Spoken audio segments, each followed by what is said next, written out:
You need people like me so you can point your fucking fingers and say, that's the bad guy. Tony Montana, a Cuban refugee and ex-convict, arrives in Miami as part of the Mariel boat lift in 1980. He is sent to a refugee camp with his best friend, Manny Rivera, and their companions, Angel and Chi-Chi. At Miami drug lord Frank Lopez's request, the four are released and given green cards in exchange for murdering a former senior henchman of Fidel Castro. They find work as dishwashers at a restaurant but are quickly dissatisfied. Tony claims that he is meant for something bigger. Frank's right-hand man, Omar Suarez, sends the four to buy cocaine from Colombian dealers. Tony and Angel are apprehended at gunpoint. Tony is forced to watch as Angel is dismembered with a chainsaw before Manny and Chi-Chi save him. They murder 3 dealers and personally deliver the recovered drugs and money to Frank, suspecting that Omar set them up. Tony and Manny start working for Frank, and Tony becomes attracted to Frank's trophy wife, Elvira. Later, Tony pays a visit to his mother and younger sister Gina, whom he overprotects. Tony gives his mother $1,000 as an expression of his desire for a better life for the family, claiming that he earns money through political means. Tony's mother discovers his lie and angrily disowns him, but Gina keeps the money. Manny is attracted to Gina, but Tony advises him to stay away. Frank sends Tony and Omar to Cochabamba, Bolivia, to meet with cocaine kingpin Alejandro Sosa. During the meeting, Omar is upset because Tony negotiates a large deal without Frank's approval. Sosa later has his men hang Omar from a helicopter, telling Tony that he was a police informant and that Frank had poor judgment in trusting him. Tony vouches for Frank's organization and declares his loyalty. Sosa likes Tony and agrees to the deal, but warns him not to betray him.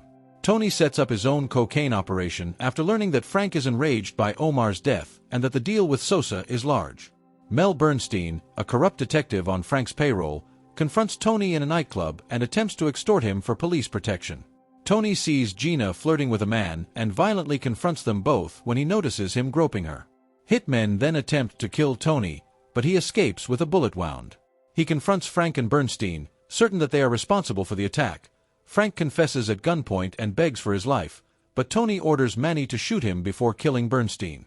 Tony marries Elvira and becomes the distributor of Sosa's product, using his profits to build a multi-million-dollar empire and a large, heavily guarded estate.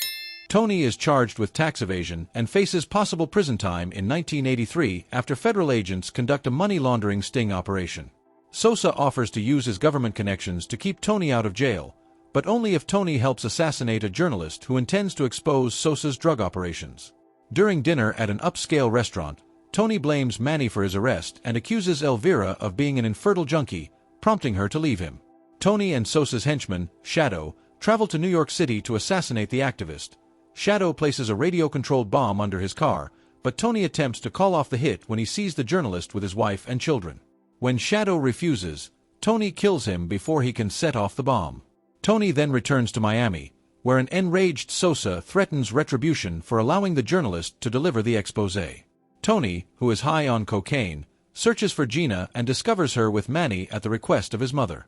Tony, enraged, shoots Manny to death. Soon after, he learns that Gina has just married him. Tony, distraught, returns to his estate with Gina and begins a massive cocaine binge in the office.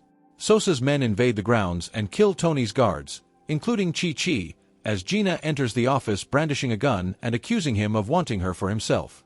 She shoots and injures him, but is killed by one of Sosa's men, whom Tony kills in response.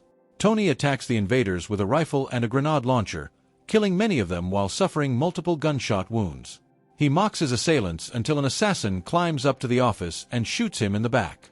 Tony's body falls from the balcony into the pool, landing near the base of a globe bearing the ironic motto, "The world is yours." Hey everyone, thanks so much for watching this video. If you enjoyed it, don't forget to hit that like, share and subscribe button to my channel to see more videos like this.